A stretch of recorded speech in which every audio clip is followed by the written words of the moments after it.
चलिए देखिए, आज हम इस चैप्टर का ये MCQ बहुविकल्पी प्रश्न, ठीक है, इस पे बात करेंगे। ये सभी MCQ जो क्वेश्चन है ये सब के सब बोर्ड में पूछे गए हैं, ठीक है। पहला क्वेश्चन देखिए क्या कह रहा है।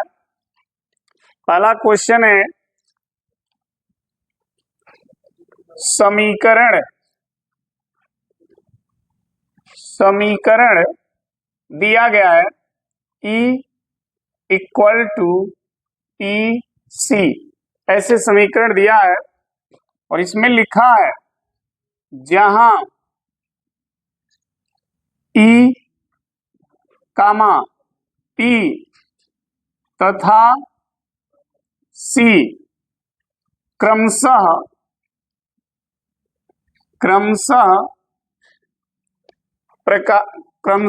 ऊर्जा, संवेग तथा प्रकाश की चाल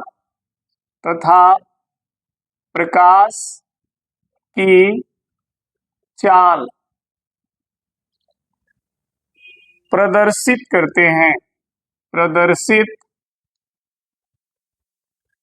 करते हैं, ठीक है। आगे लिखा है लागू होता है।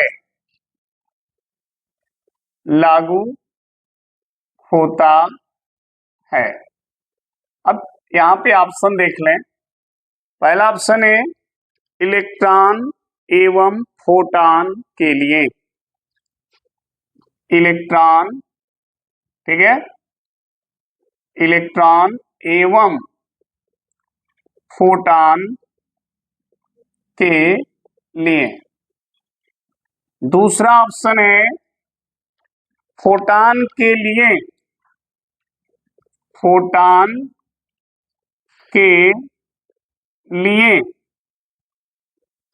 लेकिन इलेक्ट्रॉन के लिए नहीं। तीसरा ऑप्शन है इलेक्ट्रॉन के लिए लेकिन फोटॉन के लिए नहीं, इलेक्ट्रॉन के लिए लेकिन फोटॉन के लिए नहीं। और चौथा ऑप्शन है न इलेक्ट्रॉन के लिए न फोटॉन के लिए, न इलेक्ट्रॉन के लिए न फोटॉन के लिए। अब समझना ये है, देखिए क्वेश्चन समझिए। पहले क्वेश्चन कह रहा है कि एक समीकरण है, ये समीकरण ध्यान दीजिए, ये वाला। इस समीकरण में जो E है वो क्या है, ऊर्जा है। ये ऊर्जा को शो कर रहा है, ये संवेग को शो कर रहा है, ठीक, और ये चाल को ये शो कर रहा है। तो यह जो इक्वेशन यहाँ पे राइट किया गया है ये, ठीक है जी, ये जो इक्वेशन यहाँ लिखा गया है वो इक्वेशन किसके लिए लागू होता है, केवल इलेक्ट्रॉन एवं फोटॉन के लिए, या फोटॉन के लिए लेकिन इलेक्ट्रॉन के लिए नहीं, इलेक्ट्रॉन के लिए लेकिन फोटॉन के लिए नहीं, या न तो इलेक्ट्रॉन के लिए न तो फोटॉन के लिए। तो ये जो इक्वेशन है यह सिर्फ और सिर्फ किसके लिए है, फोटॉन के लिए है, ठीक है, सिर्फ फोटॉन के लिए है। यानी दूसरा ऑप्शन ध्यान दीजिएगा, फोटॉन के लिए होगा लेकिन इलेक्ट्रॉन के लिए, तो यही ऑप्शन आपके लिए क्या होगा, सही होगा, ठीक है। ये इक्वेशन केवल फोटॉन के लिए है, इलेक्ट्रॉन के लिए भी नहीं है, ठीक है ना। हो गया। देखिए 2024 2023 दोनों ईयर्स में ये क्वेश्चन पूछा गया है। तो इस तरह का जब भी क्वेश्चन दे और आपसे पूछे ये किसके लिए लागू हो सकता है, तो वो सिर्फ किसके लिए, फोटॉन के लिए, इलेक्ट्रॉन के लिए भी नहीं होता है ये। हो गया जी। चलिए दूसरे क्वेश्चन पे आए।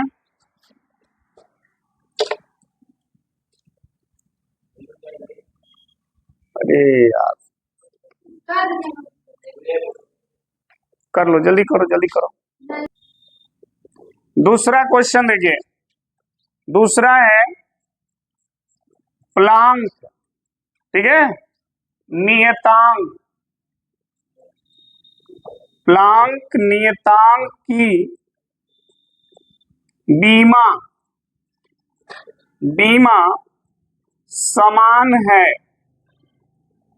बीमा समान है, किसके समान? देखिए पहला ऑप्शन है बल गुणे समय के, दूसरा ऑप्शन है बल गुणे दूरी के, तीसरा ऑप्शन है बल गुणे चाल के, और चौथा ऑप्शन है बल गुणे दूरी गुणे समय के। ठीक है, अब आपको चेक करना है, बताइए इसमें से प्लांक नियतांक की जो बीमा है इनमें से किसके बीमा के बराबर है। ठीक है, इसके लिए आपको करना होगा पहले प्लांक, देखिए इक्वल टू होता है एच न्यू, यही होता है, इसी में एच क्या है, प्लांक नियतांक है, तो एच इक्वल टू क्या हो जाएगा, ई अपान न्यू, ऐसे होगा। ई ऊर्जा है, न्यू आवृत्ति है, ठीक है, ई ऊर्जा है और न्यू क्या है, आवृत्ति है। तो ऊर्जा का विमीय सूत्र क्या होता है, ऊर्जा का विमीय सूत्र कार्य की विमीय सूत्र के बराबर होता है, क्योंकि ऊर्जा का डिफिनीशन ही यही है, कार्य करने की क्षमता ऊर्जा कहलाती है। तो जो बीमा कार्य का होगा वही बीमा ऊर्जा का होगा। क्लियर? तो ऊर्जा की बीमा बराबर कार्य की बीमा, यानी ई की बीमा बराबर डब्ल्यू की बीमा, और डब्ल्यू की बीमा क्या होती है, डब्ल्यू की बीमा देखो ध्यान से, डब्ल्यू बराबर होता है बल, ठीक है, गुणे समय, सॉरी दूरी, बल गुणे दूरी, बल गुणे दूरी हो गया ये, ठीक है। अच्छा, बल गुणे दूरी ये किसका निकल के आया, ई का, ठीक है, तो ई के जगह लिख दो बल गुणे दूरी। क्लियर? अच्छा, नीचे आवृत्ति है, आवृत्ति बराबर होता है 1/T, होता है कि नहीं होता, आवृत्ति का मान होता है 1/T। टी क्या है जी, समय, टी क्या है, तो आवृत्ति के जगह जब लिखोगे 1/समय, तो समय ऊपर चला जाएगा ना, तो क्या आएगा, बल गुणे दूरी गुणे समय, यानी H का जो बीमा होगा इतने के बीमा के, देखो कौन ऑप्शन है, हाँ चौथा, यानी चौथा ऑप्शन आपको सही मिलेगा।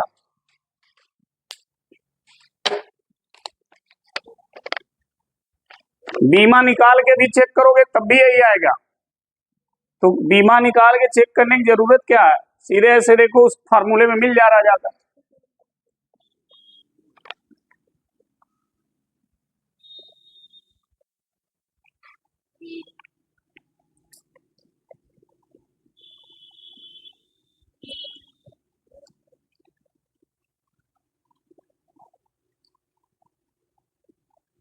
हो गया, चलिए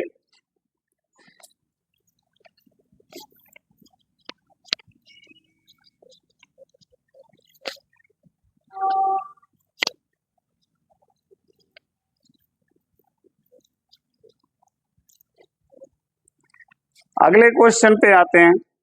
क्वेश्चन नंबर 3 है, कह रहा है निम्न कण एक ही वेग से गतिमान हैं। निम्न कण एक ही वेग से गतिमान है। ठीक है, अधिकतम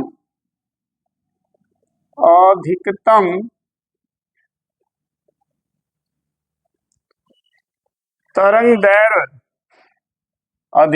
कहाँ गया, अधिकतम दे ब्रॉगली, अरे इंग्लिश में उसको लिखता है DE, हिंदी में उसको लिखते हैं दी ब्रॉगली, कहीं कहीं पे लिखे रहेगा दी ब्रॉगली। हाँ ठीक है, बात वही है। तरंग दैर्घ्य वाला कण है। ठीक है जी, 4 ऑप्शन है इसके, देखना। पहला है बीटा कण, दूसरा है प्रोटॉन, तीसरा है अल्फा कण, चौथा है न्यूट्रॉन। अब आपको बताना है कि इनमें से कौन सा ऐसा कण है जिसका तरंगदैर्घ्य क्या होगा, अधिकतम होगा। जबकि लिखा है, ध्यान से सुनो, इन सभी कणों के वेग क्या है, समान है, एक ही वेग से सब चल रहे हैं चारों। लेकिन आपको बताना है, बताइए इन चारों में से किस कण का डी ब्रॉगली तरंगदैर्घ्य क्या होगा, अधिकतम होगा। कौन सा कण होगा जिसका डी ब्रॉगली तरंगदैर्घ्य सबसे अधिक होगा। चाल सबकी बराबर है, समझ में आ गई बात। तो ध्यान देना, जो कण हल्का होगा सबसे, उसका तरंगदैर्घ्य सबसे अधिक होता है। जो भारी होगा उसका तरंगदैर्घ्य क्या होगा, कम होगा। भारी वाले का चाल कम हो जाएगा ना, चाल कम होगा तो दूरी कम तय करेगा, तो तरंगदैर्घ्य क्या हो जाएगा, कम हो जाएगा। जो हल्का होगा उसकी चाल अधिक होगी, ठीक, तो अधिक दूरी तय करेगा, उसका तरंगदैर्घ्य क्या होगा, अधिक हो जाएगा। तो सबसे हल्का कण इसमें कौन है, देखिए ये जो बीटा कण लिखा है ना, इसी को हम इलेक्ट्रॉन कहते हैं। ये बीटा ही इलेक्ट्रॉन है, समझ में आई बात। तो अब बता दो सबसे हल्का कौन है, इलेक्ट्रॉन। इलेक्ट्रॉन सबसे हल्का कण होता है, उसी को मूल आवेश इसीलिए कहा जाता है। ठीक है, तो ये जो है सबसे हल्का कण है, तो इसका तरंगदैर्घ्य क्या होगा, सबसे अधिक होगा। तो ऑप्शन होगा बीटा कण। हो गया।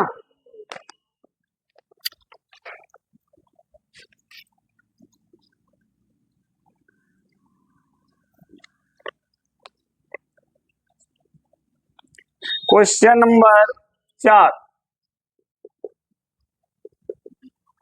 करा किसी गतिमान कण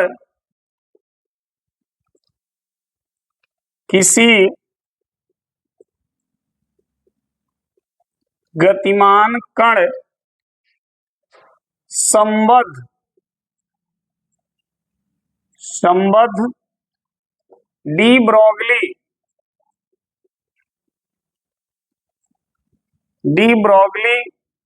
तरंग की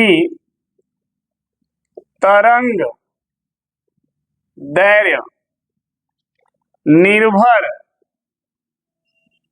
नहीं करती है, निर्भर नहीं करती है। 4 ऑप्शन इसके देखिए। पहला है द्रव्यमान पर, द्रव्य, दूसरा ऑप्शन है आवेश पर, आवेश, तीसरा ऑप्शन है वेग पर। चौथा ऑप्शन है संवेग पर।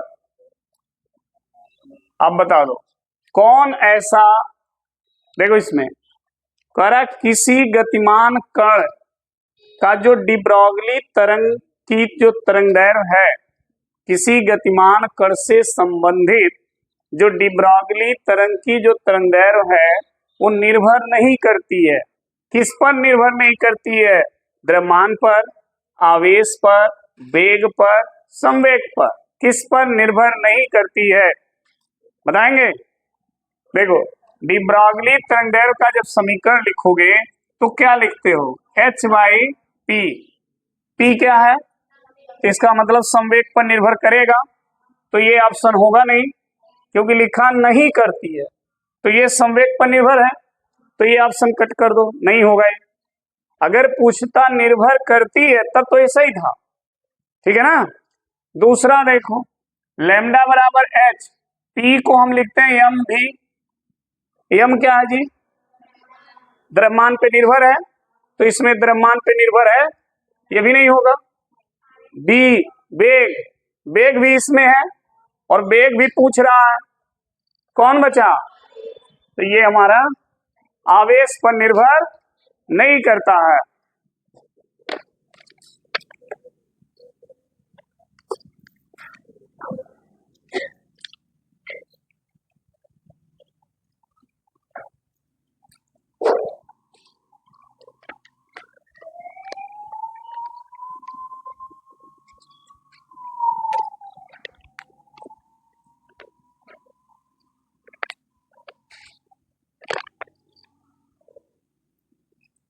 अगला क्वेश्चन है लैम्डा तरंगदैर्घ्य के फोटान की ऊर्जा है।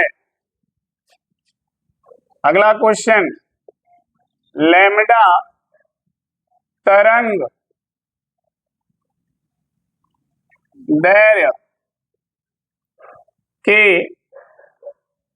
फोटान की ऊर्जा है, और ऊर्जा क्या है? ऑप्शन देखिए, A H C lambda, B H C by lambda, C lambda by H C, और डी है एच लैम्डा बाई सी। आपको बताना है कि अगर किसी फोटान का तरंगदैर्घ्य लैम्डा है तो उस फोटान की ऊर्जा क्या होगी, ठीक है।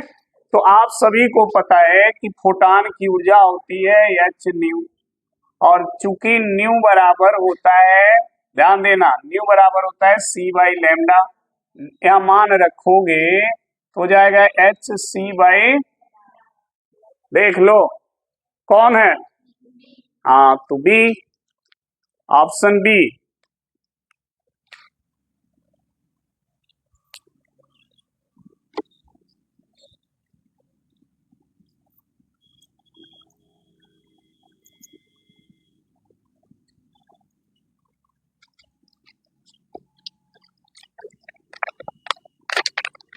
अगला क्वेश्चन फोटान की गतिज, फोटान की गतिज द्रव्यमान का सूत्र है। फोटान के गतिज द्रव्यमान का सूत्र है A H by lambda, B H nu by C square, C H C by lambda, D C square by H nu. बताइए फोटान जब गति अवस्था में होता है तभी आपको पता है उसका अस्तित्व रहता है, विराम अवस्था में उसका कोई अस्तित्व नहीं रहता है क्योंकि उसका द्रव्यमान शून्य हो रहता है, ठीक है ना। गतिक अवस्था में उसका द्रव्यमान होता है, तो गति अवस्था में द्रव्यमान क्या होता है जी बताओ? गति अवस्था में फोटान के द्रव्यमान का सूत्र क्या है? हाँ बकलोलवे, h nu by C square लिखे हो, कॉपी में लिखे हो इसको। जब फोटान की अवधारणा पढ़ाई गई है ना, तो उसमें 4 पॉइंट लिखाए गए हैं, सबसे नीचे वाला पॉइंट देखो वही है।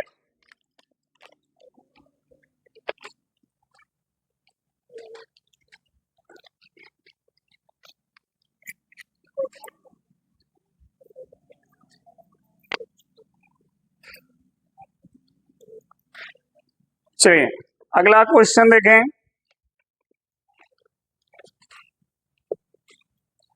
करा प्रकाश वैद्युत प्रभाव, प्रकाश वैद्युत प्रभाव, ठीक है, के प्रयोग में, के प्रयोग में आपतित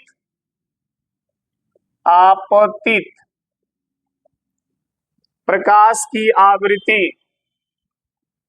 आपतित प्रकाश की आवृत्ति न्यू तथा निरोधी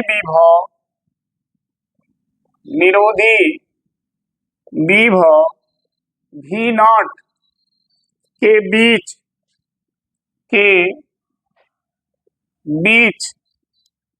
खींचे गए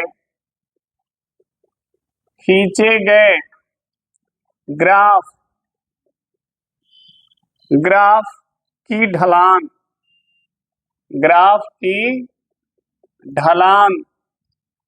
होती है, ढलान होती है।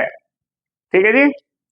देखो ये भी आप पढ़े हो, कहाँ पढ़े हो, ध्यान देना, ऑप्शन नहीं लिखेगा।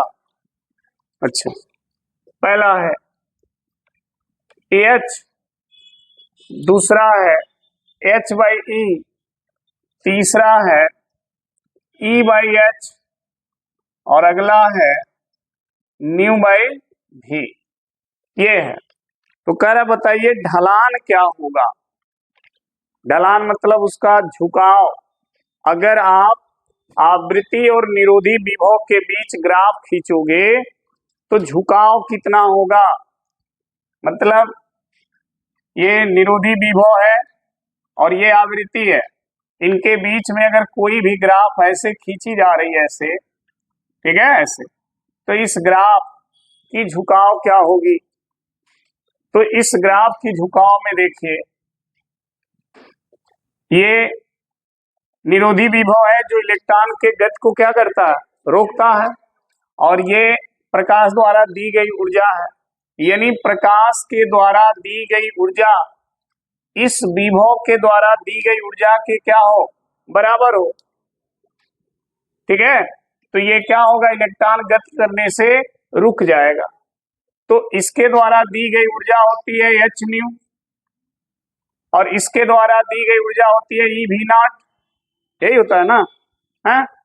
आप अगर इधर से ई को इधर भेज दोगे तो क्या आएगा, एच बाई ई न्यू बराबर भी किया जाएगा। और यही एच बाई ई जो है ना, यही इस ग्राफ को शो करती है, इसका जो है झुकाव है ये इसको शो करती है। तो कौन होगा इसमें, ये वाला एच बाई ई।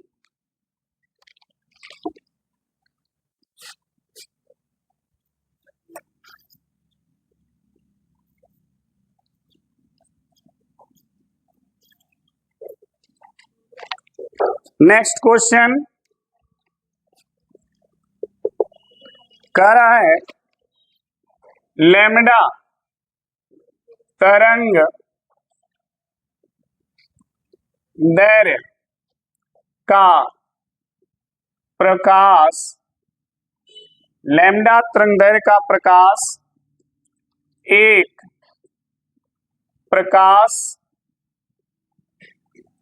प्रकाश सुग्राही पृष्ठ पर गिरता है, जिसका जिसका कार्यफलन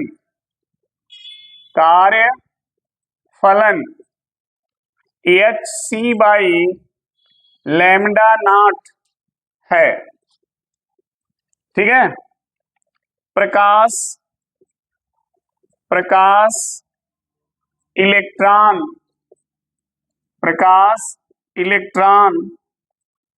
उत्सर्जन, प्रकाश इलेक्ट्रॉन का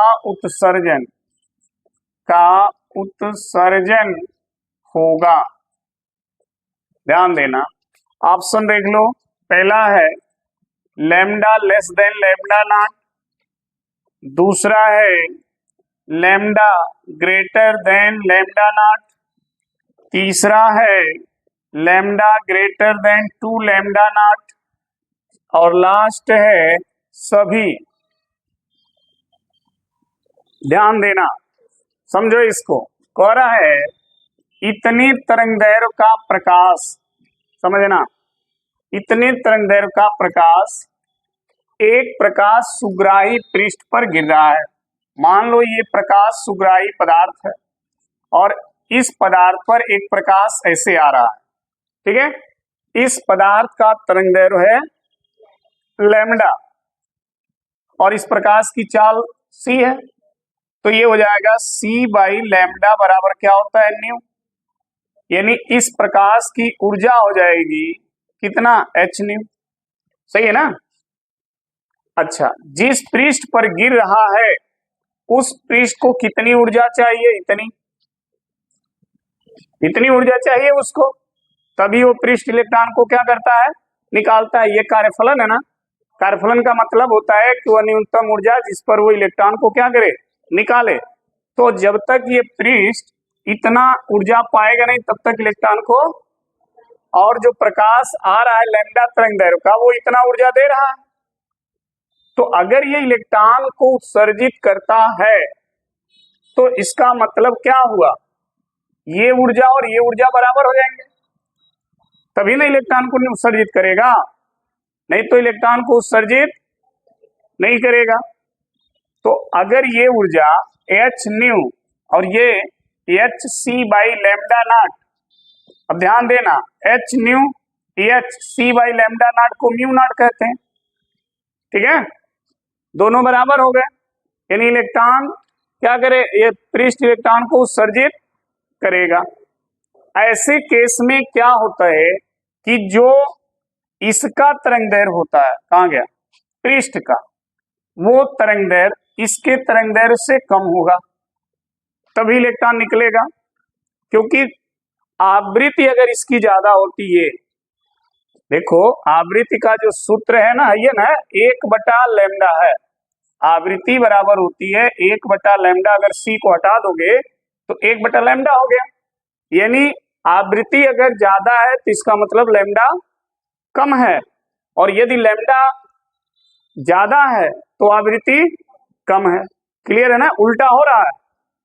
इसको इलेक्ट्रॉन ये तभी उत्सर्जित करेगा जब इसकी आवृत्ति से अधिक या उसके बराबर आवृत्ति का प्रकाश ये पाएगा। समझ में आई बात। जब ये अपने आवृत्ति के बराबर या उससे अधिक आवृत्ति का प्रकाश पाएगा तभी इलेक्ट्रॉन को उत्सर्जित करेगा, और इसकी आवृत्ति है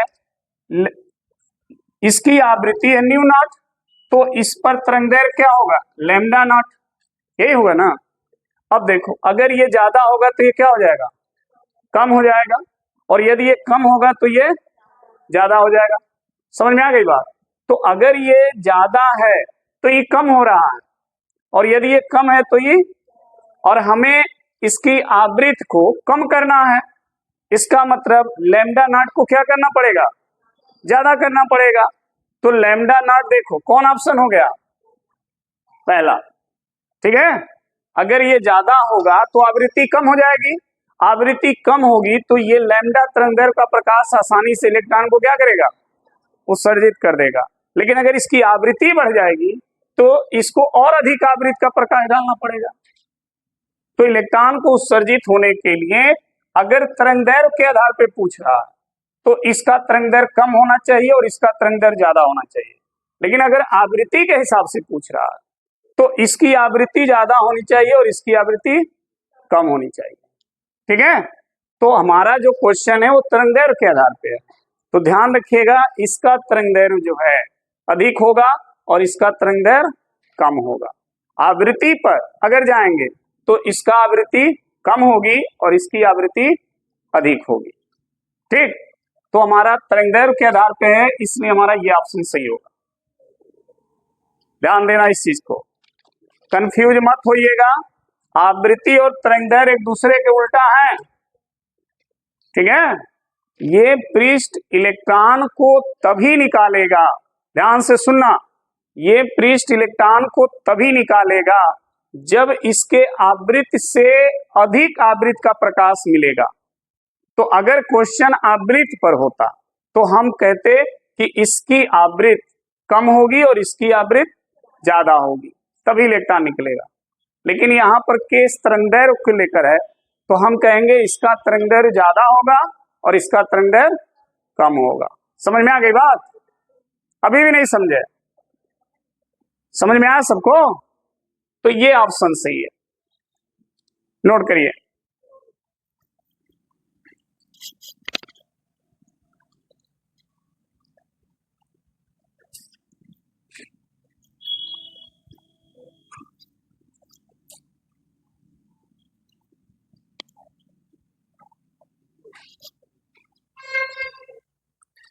नेक्स्ट,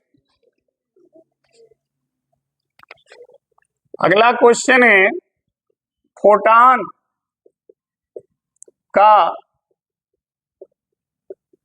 विराम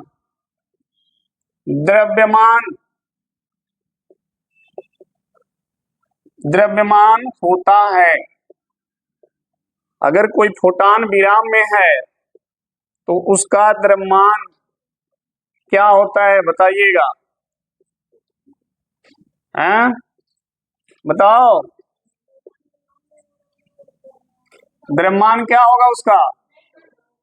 हाँ, शून्य होगा।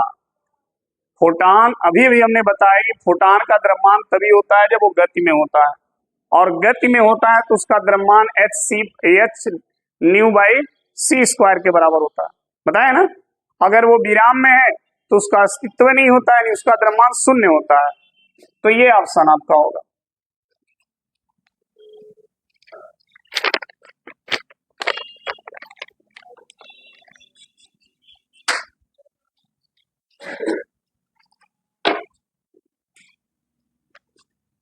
बेटा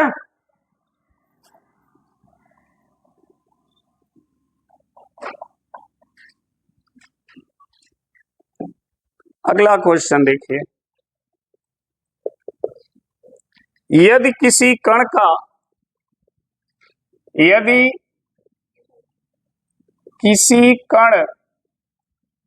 का संवेग दो गुना कर दिया जाए तो इसकी de Broglie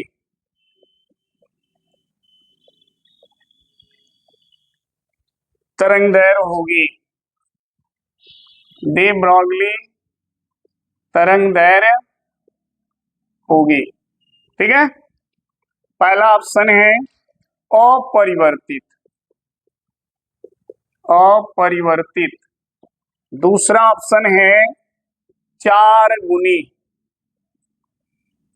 तीसरा ऑप्शन है 2 गुनी। चौथा ऑप्शन है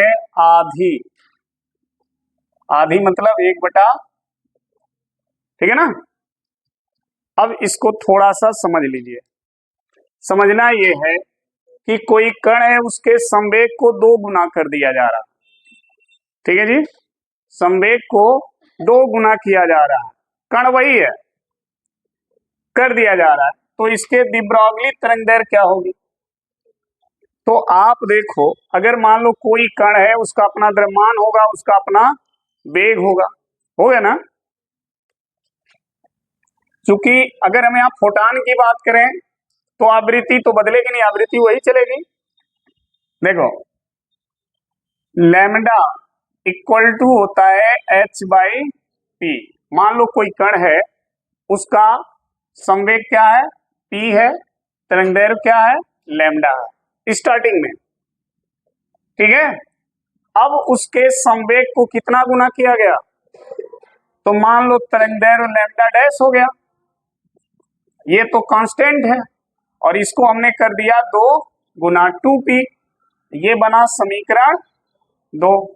समीकरण 1 में समीकरण 2 से भाग दे दो, जब भाग दोगे तो देखो h और h आई 2p चला जाएगा कहाँ, तो लैम्डा बटे लैम्डा डैश बराबर हो जाएगा 2p/p से p, लैम्डा को इधर डैश को भेज दो, 2 को इधर भेज दो, तो लैम्डा डैश बराबर 1/2 लैम्डा। यानी पहले जो तरंगदैर्घ्य था उसका क्या हो गया, क्या हो गया, कौन ऑप्शन है, तो तुम लोग तो इधर सुखैती कर रहे हो, आंसर इधर है, ठीक है। समझ में आई बात ना, नोट करो।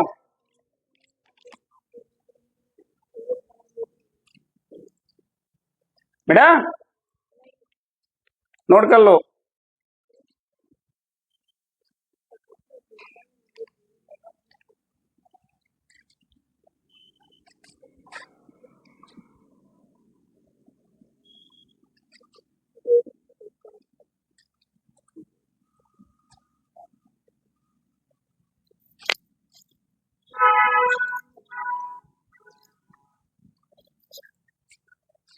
अगला क्वेश्चन, भी इलेक्ट्रॉन वोल्ट ऊर्जा वाले, भी इलेक्ट्रॉन वोल्ट ऊर्जा वाले इलेक्ट्रॉन,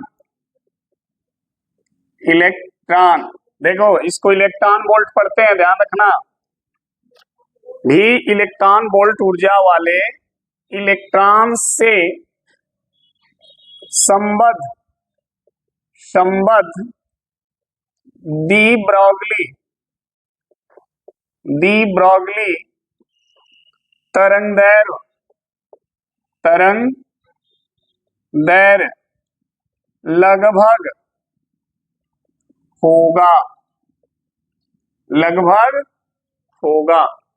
ऑप्शन क्या क्या होंगे देखिए, पहला ऑप्शन है 12.27 बटे रूट भी एंगस्ट्रॉन, दूसरा ऑप्शन है 10.27 रूट भी एंगस्ट्रॉन, तीसरा ऑप्शन है 2.07 भी एंगस्ट्रॉन, चौथा ऑप्शन है 16.07 भी एंगस्ट्रॉन।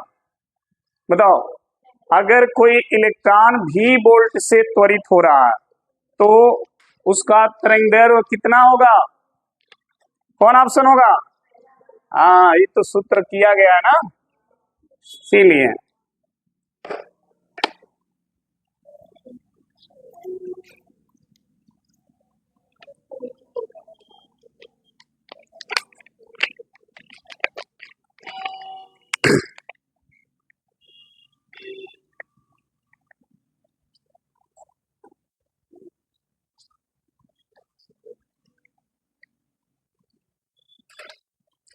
हो गया जी।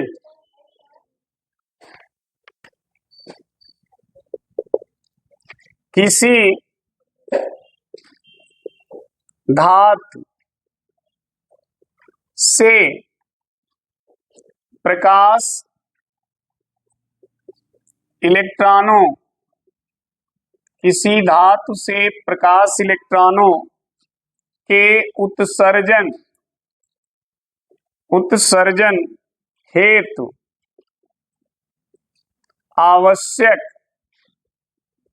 हेतु आवश्यक प्रकाश, प्रकाश की तरंग दैर्घ्य, तरंग दैर्घ्य 2000 एंगस्ट्रॉम है।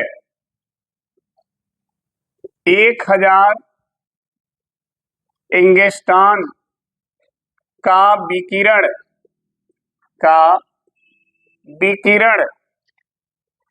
आपतित होने पर उत्सर्जित प्रकाश इलेक्ट्रॉनों की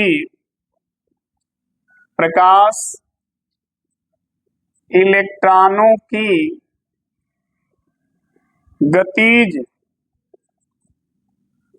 ऊर्जा होगी। उत्सर्जित प्रकाश इलेक्ट्रॉनों की गतिज ऊर्जा होगी। ऑप्शन देख लीजिए। ऑप्शन है 12.4 इलेक्ट्रॉन वोल्ट। दूसरा ऑप्शन है 6.2 इलेक्ट्रॉन वोल्ट।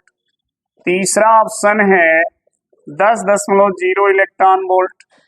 चौथा ऑप्शन है 3.1 इलेक्ट्रॉन वोल्ट। इन चारों में से कौन सा आंसर होगा देख लीजिए। अगर आपको आता है तो इससे आएगा, नहीं हमको पता है। देखो ध्यान से, इसको देखो। एक फॉर्मूला आप पढ़े होंगे। फॉर्मूला आपको बता दें, h nu equal to h nu not minus E K. Einstein का प्रकाश वैद्युत समीकरण पढ़े हो ना। अच्छा, इसको इधर लाया गया, ई के को इधर ले आ दो। यही गतिज ऊर्जा आपको निकालनी है। तो ई के बराबर इसको उधर ले जाओ, तो H nu not minus H E के बराबर एच कॉमन ले लोगे तो न्यू नॉट माइनस न्यू। अच्छा, एच न्यू नॉट की वैल्यू होती है सी बाई लैम्डा नॉट और इसकी वैल्यू होती है सी बाई लैम्डा। सी को बाहर कर दो तो हो जाएगा एच सी, अंदर आ जाएगा 1 by lambda naught minus 1 by. यहां तक तो क्लियर हो गए होंगे। अच्छा देखो, ई के बराबर एच की वैल्यू होती है 6.62 इंटू 10⁻⁻34 और सी की वैल्यू होती है 3.0 इंटू 10⁸। अब आ जाओ ब्रैकेट के अंदर, 1 बाई लैम्डा नॉट है। अब देखना ये किसमें, ये लैम्डा नॉट है कि ये लैम्डा नॉट है। प्रश्न को पढ़ो। प्रश्न कह रहा है किसी धातु से प्रकाश इलेक्ट्रॉनों के उत्सर्जन हेतु आवश्यक प्रकाश की तरंगदैर्घ्य इतना है। यानी अगर किसी धातु से इलेक्ट्रॉन को उत्सर्जित करना है तो उसे इतना तरंगदैर्घ्य का प्रकाश चाहिए। अगर इतना तरंगदैर्घ्य का प्रकाश वो पाएगा तभी इलेक्ट्रॉन को निकालेगा। तो ये हो गया धातु के लिए, और धातु के लिए तरंगदैर्घ्य होता है लैम्डा नॉट। तो ये वैल्यू किसकी है, लैम्डा नॉट की है। 2000 एंगस्ट्रॉम को साइड में रखो, माइनस, और देखो इतने एंगस्ट्रॉम की विकिरण आपतित हो रही है, यानी आने वाले प्रकाश का तरंगदैर्घ्य ये है। तो ये हो गया लैम्डा की वैल्यू हो गया, और ये आपका हो गया एंगस्ट्रॉम। उसको अभी हमने साइड में रखा। अब इसको हल कर लेंगे। 3 दूना 6, 3 छके 8, 3 छके 18, दशमलव लग गया। 34 में 8 जोड़ोगे तो कितना आएगा, -26। ये आएगा ना। इधर हल कर लेते हैं। ऊपर नीचे 2 से गुणा कर दो, ये भी 2000 हो जाएगा। 1 में से 2 घटाओगे तो -1/2000 आएगा जी। नीचे ये एंगस्ट्रॉम में है, ध्यान देना ये, ठीक है। 18.86 गुणे 10 पे -26, देखो 2000 है। एक लाइन और देखो, 2 एंगस्ट्रॉम में 10 पे -10 होता है। 3 जोड़ दोगे 10 पे -7 हो जाएगा। 10 पे -7 को ऊपर ले जाओगे तो +7 हो जाएगा। हो जाएगा ना। अब करना क्या है, इससे इसमें भाग दे दो, भाग दे के देख लो, ठीक है। इधर से करें, इधर से भाग होता है ना, इधर से होता है। इधर से, हाँ तो 2 9 18, 2 चौके 8, 2 3 6। अच्छा भाई 10 पे -7 है, उसको इसमें जोड़ दो, कितना होगा जी? हाँ -19। ये जूल में आ रहा है, लेकिन हमें आंसर जो दिया है सब इलेक्ट्रॉन वोल्ट में दिया है, इसे इलेक्ट्रॉन वोल्ट में बदलना पड़ेगा। इलेक्ट्रॉन वोल्ट में कैसे बदलाएगा? देखिए जितना वैल्यू दिया है उसमें 1 इलेक्ट्रॉन का जो आवेश होता है उससे भाग दे दीजिए। अब ये बदल गया किसमें? इलेक्ट्रॉन वोल्ट में, ये और ये। अब इससे इसमें भाग दे दो, 9.43 में 1.6 से भाग दे दो। अब ये जो आएगा वो किस में आएगा? ईवी में, इलेक्ट्रॉन वोल्ट में। भाग दे के देखते हैं। देखो पहला काम ऊपर नीचे दशमलव हटा दो, 10 से गुणा कर दो ऊपर नीचे, तो नीचे दशमलव हट जाएगा, ऊपर वाला दशमलव एक अंक पीछे चला जाएगा, यानी ये हो जाएगा 94 दशमलव, और यहाँ हो गया 16, 16 दूना 32, 16 तिया 48, 16 चौको 64, 16 पच्चे 80, 16 छके ज्यादा 94 है ना, तो 16 पचे 80। देख लो, घटाओगे 4, दशमलव के बाद अंक उतारोगे, दशमलव लगा दो, यहाँ आ गया 43। सही है जी। और यहाँ बचेगा ना 143 हो गया हो, तो 16 नमा 144 होता है, 16 नमा 144, ज्यादा हो गया 8 हो, 8 हो रहता तो काम बन जाता, तो 9 बार में नहीं अब 8 बार में जाना पड़ेगा। तो 16 का पहाड़ा पढ़ के सुनाओ। 16 पचे 80, 16 छके 96, और 16 सत 112, 16 बटे 128। देखो पढ़ू नहीं आवता है समझ का। देखो 13 में से 8 गया 5, 3 में से 2 गया 1, दशमलव लगा 0 बढ़ा लो। अब 16 9 144, फिर आएगा कितना 6, छोड़ दो जाने दो, 5.89, कितना आया 5.89 इलेक्ट्रॉन वोल्ट। ऑप्शन देखो कहीं मिले तुलता ऐसे है? नहीं, ऐसा नहीं हो सकता, लगभग में आएगा ये, कहीं गलत नहीं हुआ जी, आइए ना है। देख लो 1 मिनट, ई के इधर हो गया, ये इधर चला गया, ये 2000 इंगस्टान है, सी कॉमन हो गया, सी की तो वैल्यू ठीक है लिखे हैं, एच की वैल्यू सही है, 3 दूना 6, 3 छके 18, 3 छके 19 होगा, देखो गड़बड़ हो गया, यही गड़बड़ हुआ, देखो हो गया ना। हाँ देखो यही सबसे बड़ा चोर पकड़ा गया। अब इसको फिर वही करना पड़ेगा, भाग दे यहां से, भाग दे के देख लो, 2 9 18, 1 बचा, दशमलव लग गया, 2 9 1 बचा, नहीं बचा, कहाँ बचा? ठीक है, इतना आ गया जी। अब यहां लिखोगे 9, अब इसमें भाग दे के देखो, तो 9 ये रहा ना, हो यहाँ देखो 9 हो गया, यही होगा ना, 16 पचे 80, 16 छके, अरे गजब आ गया, देखो 6 कहीं दिक्कत हुई उमर मिला, अरे गुड़ा भाग भाड़ में जा, आंसर मिल गया। देखो और कहीं है, ये नहीं है, ये तो पक्का ये आएगा। हाँ नोट करो फटाफट।